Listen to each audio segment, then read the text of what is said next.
So you got yourself a featherweight because you've always wanted one, and it was a bit intimidating. You're afraid to use it because it's so pretty. But this machine has the best stitch you can imagine for a straight stitch. And this machine is absolutely fantastic for foundation paper piecing. And this machine is absolutely perfect for taking to a retreat. Look how light that is. This machine is a fantastic machine. Let me show you how to wind a bobbin, how to thread the machine, where to adjust the tension on the bobbin, and how to oil it so that you can use it every day. But you'll have to wind a bobbin before we get started. Can't sew without bobbin thread. Quick note about the bobbins. These are the original bobbins that came with this particular machine. And this is the original bobbin screwdriver. And so when you go to wind your bobbin, you have to think about what threads you're going to use. This is 50 weight Aurifil, and this is 80 weight Deco Bob. We're going to do the 50 weight Aurifil today. If I were to switch to Deco Bob, we would need to look at this thread here. You can see the 50 weight is definitely thicker than the Deco Bob, which is 80 weight. That would mean the bobbin case, we either need to tighten or loosen it based on the type of thread we're using, and that's what this screwdriver is for at this screw right here. Today we're going to use the 50 weight, so we'll see where the tension is when we get started. First thing we're going to need to do is attach a thread stand. I like this thread stand that fits in this notch right here, and I seat it properly so that it's going to fit right over the thread stand. We're going to put the thread on the thread stand, and we're going to loop it through this first catch. One of the things when you make a mistake threading your machine is forgetting this slot right here. There's a slot on this thread stand. I'll turn it so you can see it right here. You need to make sure the thread fits through that. So to do the bobbin, you go from the thread stand through this first loop, through this first notch, and over this hook right here. Bring the thread down and under this catch right here, taking your bobbin out of the case. We're going to put thread into this bobbin, and we're going to clip it right onto where the bobbin gets wound, dropping that down onto this is where the bobbin winds onto the belt. Then you're going to need to turn your machine so you can see this.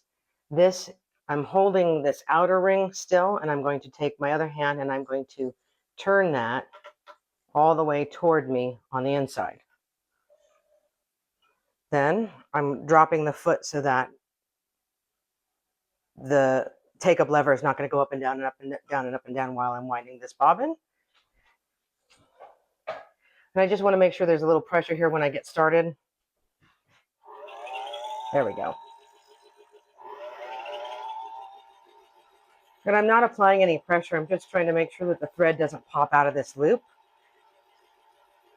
And I'm just making sure it's staying straight. And I'm watching here as it's going around. I don't want it to be loose here. So I'm just making sure it's going all the way around and not popping out of this and not popping out of that.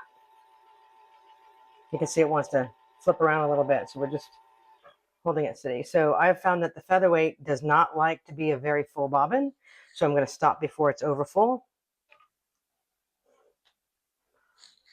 There's our bobbin right here. I'm going to lock this back in place by turning, I'm holding this outer ring steady and I'm turning the inner ring away from me.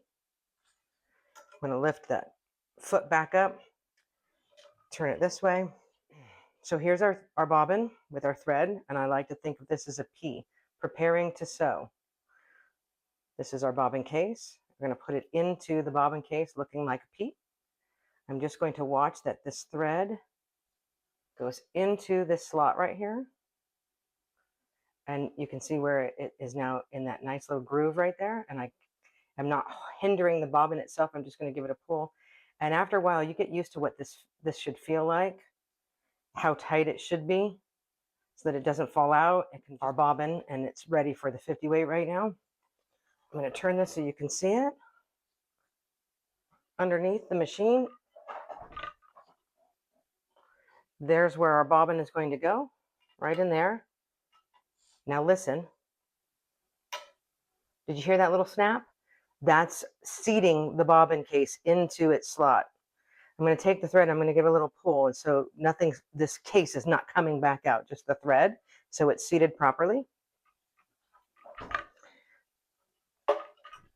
And now we have to finish threading the machine so that we can pull the bobbin thread up.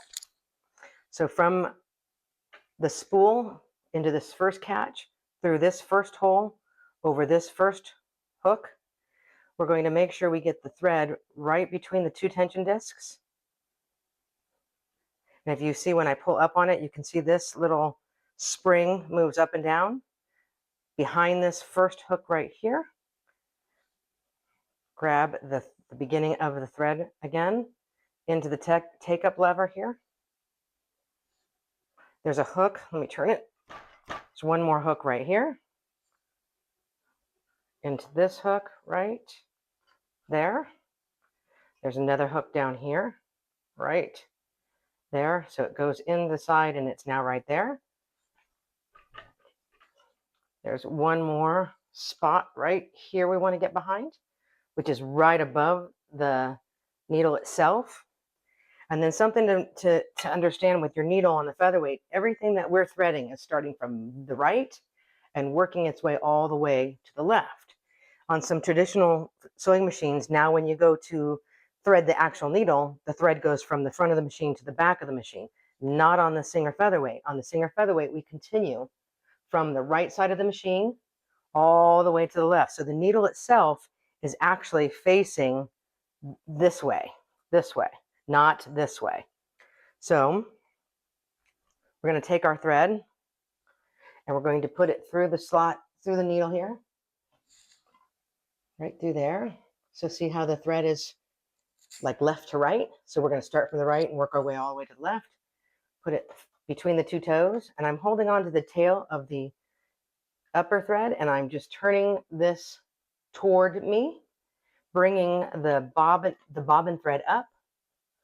As you can see, we now have two threads, upper thread, bobbin thread, right there. Put that under the foot, and it is ready to sew. I'm going to check our stitch right here. Just going to drop the needle down into that material. And there she goes. Let's take a look at it. It's this white thread right here. It looks beautiful. That's the bobbin thread right there. And that's the top thread right there. This is a really beautiful stitch right there. If it weren't, we would have to adjust the top stitch dial for tension. We need to talk about oiling and maintaining this machine. This thing is from 1945, and it's going to last another 100 years if you take care of it really well. The Featherweight Shop sells these really lovely charts, and this is what I rely on, so I know when and where to oil and or grease my machine. Changing the grease in my machine only happens once or twice a year, depending on how much I've been using my machine. This is a double-sided chart with this really lovely diagram, so you can see by color coding where to add oil to your machine. On this particular lovely, I just oiled it, so I'm not going to add oil today, but I'm going to show you where it goes.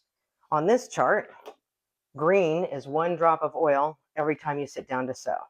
And that's just an easy reminder. So you have your little oil spout with a long stem. This literally goes when you take the bobbin out. Turn the machine. Please make sure your machine is off. We're unplugged. And right down here, we're going to add you just add a drop of oil every time you sew right down here, just like that. No need to gush it. Don't need this thing like sunbathing in baby oil. Just a little bit of sewing oil right down here every time you sew. Looking again at the chart, all the blue drops are every 8 hours of sewing. So for me, if I have a long day of sewing, what I like to remember to do is add the oil at the end of the day when I'm all done sewing, which means I'm going to be taking things off of the machine to put her away. So we're done with the bobbin, so we can put this right back where it was, because there's won't need to put oil there. We're done there. But we do need to take this one off. So you'll take your thread off. And I like to pull it back through the machine the way it's supposed to go. So just that way. Thread off the stand. We'll put that away.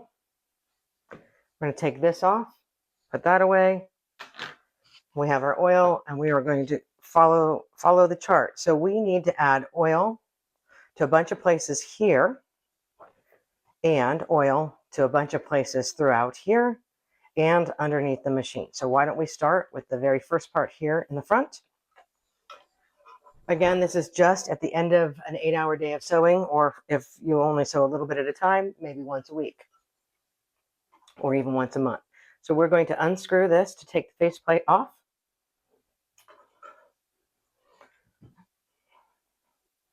And I'm just moving the dial, what would be away from me if I were facing the machine, so you could see all the moving parts in there. So it's all metal moving parts. It needs oil every 8 hours. So if you just look at everything that's in here in the front of this machine and you take a look at your chart, you can see that we need to do these few blue dots. So when you turn the machine like that, you're going, let me see if I can hold it up for you. There. You are going to see that you need to get one here, right on the top. You're going to need to get right back here on top of this one, and another hole, which is right, give it another twist so you can see it right there. Right back here and right here. Then down here. And the last one is right down in here. Those are your blue oil parts for every 8 hours. Every 6 months, you're going to catch all of these other ones. All you do is follow this chart and drop a drop of oil on these moving pieces. Turning to the other side of the machine so we can close the head up here. We're just going to catch this again right here to place the front back on the machine. Screw goes right into the hole. You don't need any tools for this. You should be able to do this just by your fingers, so don't do it too tight. That one's done. We're going to look at the top of the machine. We have to take our little doily off to get to the parts on top of the machine. So to get to the parts on the top of the machine, you have this one screw right here, and we have a very fancy handy dandy. This is a Featherweight Shop special screwdriver so that you don't strip that screw. It's really easy if the screw's never been done before up here to strip this screw. So you want to use the right tool, flathead screwdriver right here, and you're just going to, there, did you hear that snap? That's the screw coming undone. And don't retighten it really, really tight. There, just all you need, just that. Then again, get your oil bottle ready, and you just follow the chart. So we'll start here with number one. Number one is here. That's right here, which is where your bobbin gets wound. And then we go to number 2, 3, which is on the back side over here. These holes right here, 2 and 3. 4 is right on the top. Looking at your chart, 4 is right on the top, right here, and this hole right there. Let's turn it to face us again. We're going to go 5, goes right there, this little tiny hole. 6, 7, 8, and 9 are all inside here. So you have a 7, an 8, and a 9, all on the inside. And in the chart, it's very explanatory. Just follow where the dot says to go, where the drop is marked. Then when we go to close this, you need the screwdriver again. Just don't tighten it super, super tight. Tighten it to what you're comfortable closing and knowing that you'll be able to undo it again. Just like that. We're going to put our doily back on. Felt. And the doily, because we like it to look pretty. And that's the top part. Then the last piece you have is here, and you just need to add oil here and here. So to open the bottom, you just take your machine by the neck, rotate it. Your screw to open the bottom is here, your drip pan. It's there. You should be able to do this one again by hand as well. So don't tighten it too terribly hard, but you do want it secure. So here's your drip pan. And the 2 spots for the every 8 hours are here, right there, and right here. Just like that. Right there.